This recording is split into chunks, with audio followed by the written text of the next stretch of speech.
Hello, hi cutie guys, and welcome to a new video. Today we're gonna be working on some mermaid art. This is a mermaid I drew back in 2022, and today I'm gonna be drawing a new one, 2024 version. So get your favorite snacks, your favorite beverage, and let's get started. Don't forget to keep an eye on Hannah, our kitsune. She will be sharing tips along the video on my art process.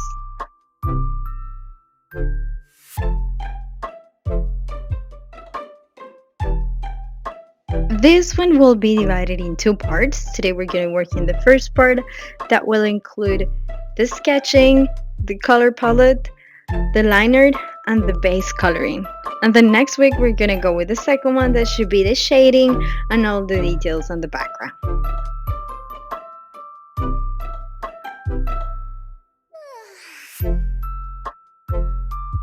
As you can see, I previously did the sketching on paper so that the sketching on Procreate wouldn't take us so long, and that way we can make this process faster.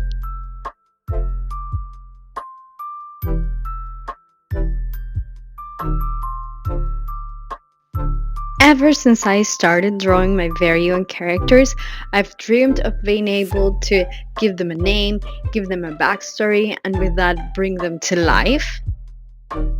And lately, I've been doing that with my most recent characters. My plan is to continue creating these stories so that one day we can have this fairy world that is full of these kawaii creatures, full of cozy, wholesome stories that we can all find just some peace and happiness with.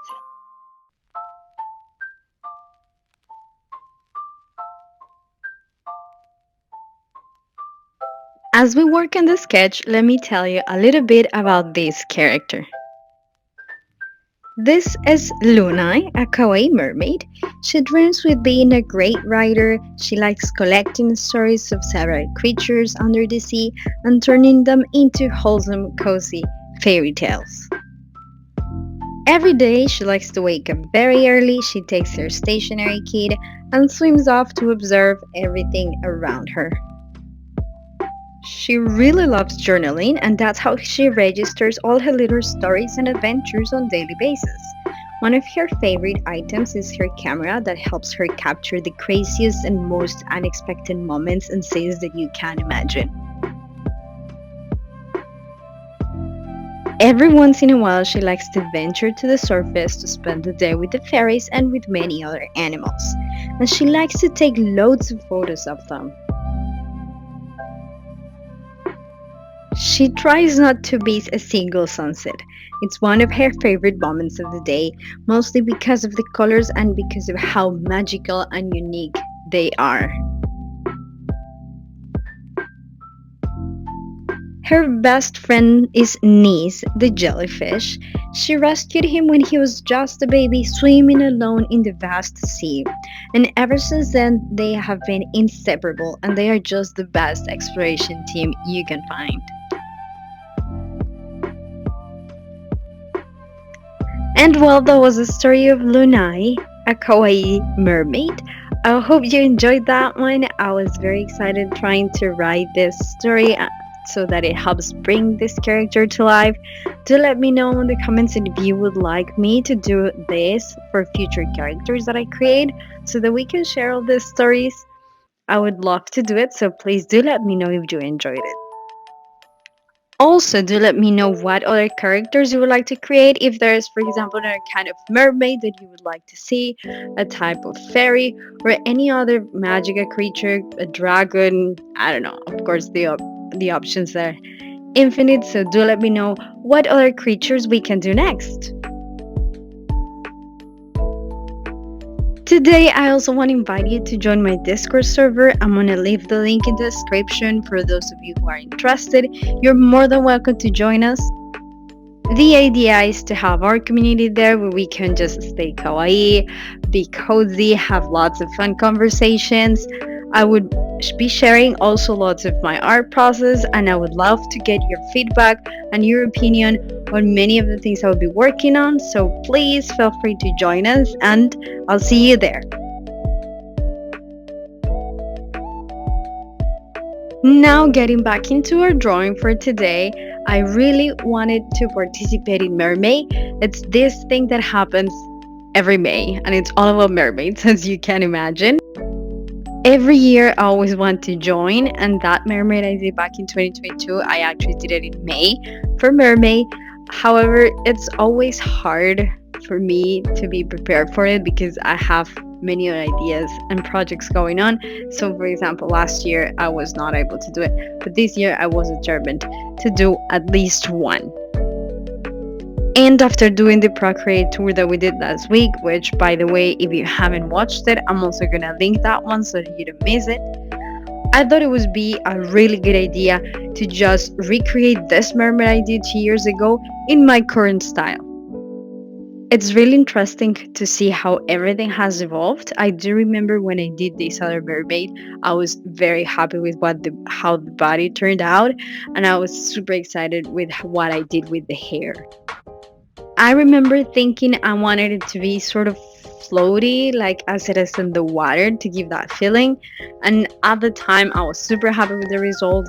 I also worked hard on this one for the background, and I found a brush with those little fish on the side, and then I added this lightning coming through the water, and I thought it was like the perfect effect for this mermaid under the water.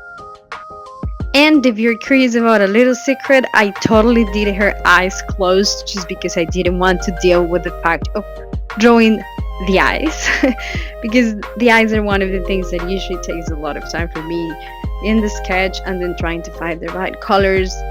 At this point, I'm more used to doing it, so it might be faster than what it was 2 years ago. But I do remember that time was like, alright, do the eyes closed, or this is just not gonna be ready in May.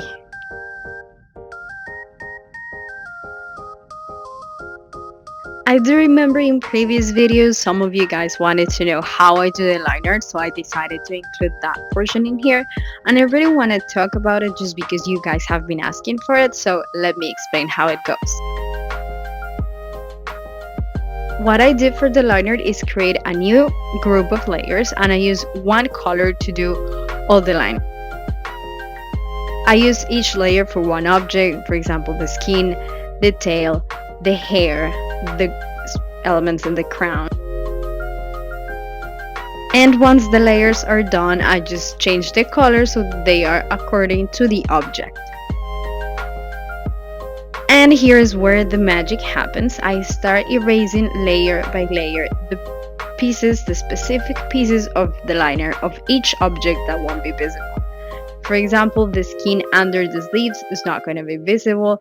The hair that is behind the tail is not going to be visible. Some parts of the star that are under the hair won't be visible. So I go layer by layer, deleting those parts that won't be visible, and therefore I'm not going to be coloring on them. Be very careful and double check, triple check that you delete everything that needs to be deleted, because the idea is then to merge everything into one layer so that you only have one layer, and you can use as reference for then coloring very easily. After merging all the layers, I put it in Alpha Lock, and I go ahead and color the little overlapping lines that I have so that it looks completely clean. I know it does seem a little tedious, and it does seem like it takes a lot of time, but believe me, what I was doing before was not easier. And as you can see, the coloring is done in seconds.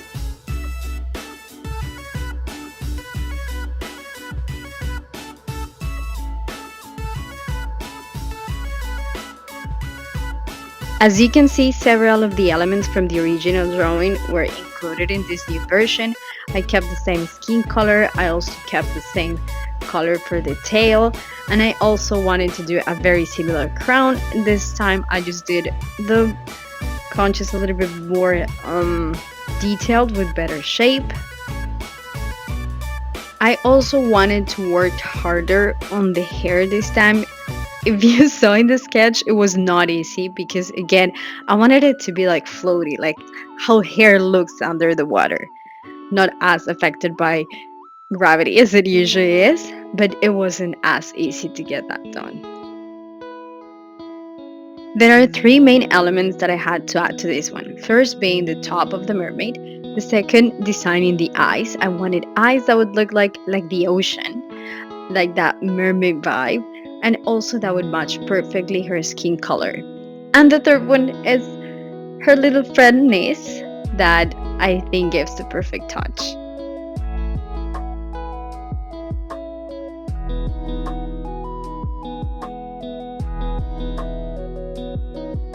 As you saw, after taking the time to do this complex liner, the coloring just goes very, very fast.